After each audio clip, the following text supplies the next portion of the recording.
Good morning and welcome to INT 301 News.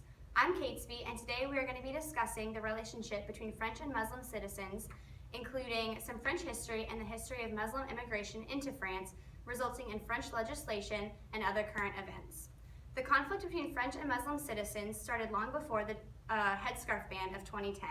It includes a long history of conflict, religious war, colonial intrusion, forced assimilation, racism, and invasion that has characterized the relationship between French and Muslim worlds. French students learn in their education that the demarcation between Muslim and Christian Europeans was drawn in their country as long ago as 732 AD. So the conflict between these groups is never far from consciousness. The ill feelings towards Muslims did not dissipate with the influx of thousands of Muslims into their country. France treated Muslim immigrants poorly, including physical isolation into dangerous ghettos, street confrontations, and legal battles over the veil. Now over to you, Taylor, with more news on Muslim history. Thank you, Catesby. I'm Taylor Hallenbeck, and we're going to talk about the Muslim interactions within France. So due to the displacement of millions of people after World War II, there came a time of migration within Europe. In the 1970s and 1980s, there was an opportunity for Muslims living within France to gain citizenship. So this encouraged even more immigration within France. Today, France has one of the largest European Muslim populations, which is around 5 million people. They've struggled to absorb this growing population because they have continued to shut out Muslims within society and jobs. One of their solutions to the growing Muslim population within the country has been to alienate the people into ghettos and outside of the main cities. This has caused an increase with the people becoming even more un-French, which is meant to reject the French laws and French way of doing things, just as they have felt like France has rejected them. So according to sources, there are two kinds of Muslims within France. The first group is a group of young people who believe in bringing violence to any part of the country that oppresses them.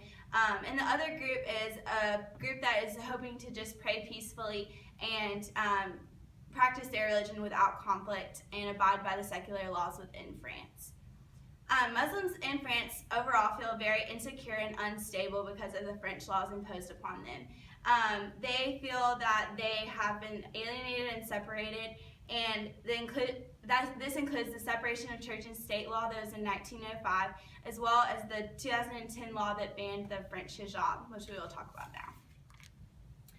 Okay, so in an effort to remove religion even more from the public atmosphere, which they had already tried to do in the past, France passed a law that banned any representation of religious affiliation within public spaces. So this included the Muslim hijab. Muslim women in headscarves were prohibited from working in private nurseries, banned from school outings, and women in face veils were prohibited from walking the streets, using hospitals, or public transportation. Also, students in long skirts were sent home for wearing what was called religious clothing, and non-pork alternatives had been removed from the school menus. So in the eyes of the French, they were hoping to unify the population.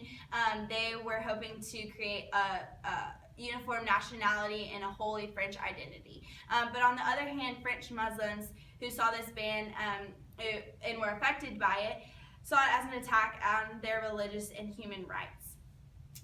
So as the proposal of the ban happened, 5,000 protesters rallied, and despite the protests, 70% of the electorate have said they back the ban on religious symbols in public schools.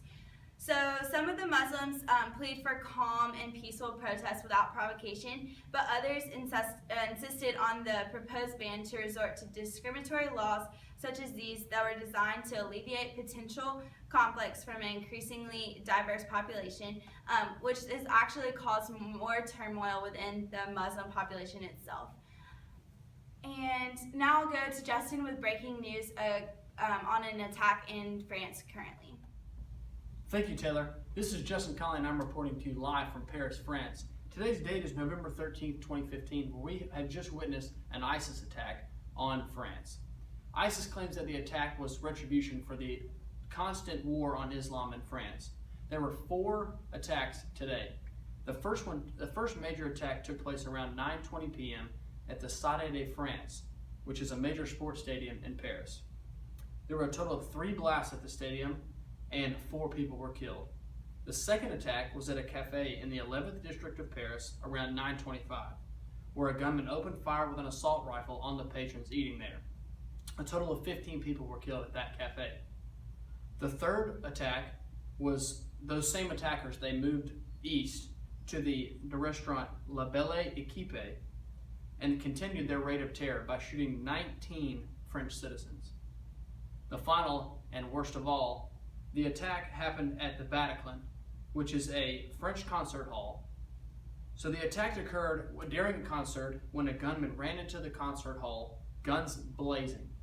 89 people were killed in the attack, including some French citizens being killed execution style, which we all know that ISIS is known for, as their posts on social media as an attempt to scare as many people as they can.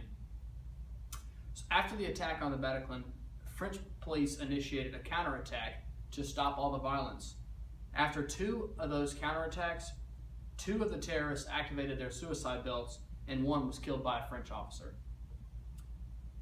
According to French government, on November 12th, 2016, the Bataclan plans to reopen a day before the 1-year anniversary of this tragic shooting by a concert from the band Sting. Hello world, this is Justin Connelly here, and I'm with Kiko Rosette, who's a member of the Mercer men's golf team, and we're going to talk to him a little bit about his experience in France. So Kiko, could you tell us a little bit about the last couple of years that you lived in France? Yeah, well, I was born in Spain, but I went to a golf academy in my last 2 years of high school in France. The thing that most impressed me was that in Spain we used to have a lot of national pride, but in French, people like to be from France. They have more than in Spain. That's it. Awesome. No, that's great. So during the golf academy, could you highlight some facts about, did you come in contact with any Muslim golfers in the French academy? Yes, I did, but not with a lot of people, just the people in the high school. You can see that the French people don't like them because they don't want to assimilate them in their culture, especially last 2 years when they have a terrorist attack in 2015, and that's it. They don't like it a lot. Yeah, awesome. Well, I sure do appreciate it, Kiko. Thank you for that insight. This is Justin Connelly signing off. Hi, we're back in the studio from our long trip to Paris, and now we're just going to reflect on how these events tie into the religious tension of class. So the religious tension in this aspect was caused from Muslims' immigration into France, and we all know that French citizens are really big on national identity, and they took some strong offense to Muslims who are coming in and resisting that change. Obviously, these events of immigration led to some pretty serious and catastrophic events, as we saw from the breaking news that showed dozens and dozens of people were murdered on the events in November. This has been an unbelievable broadcast of INT 301 News. We'll catch you later.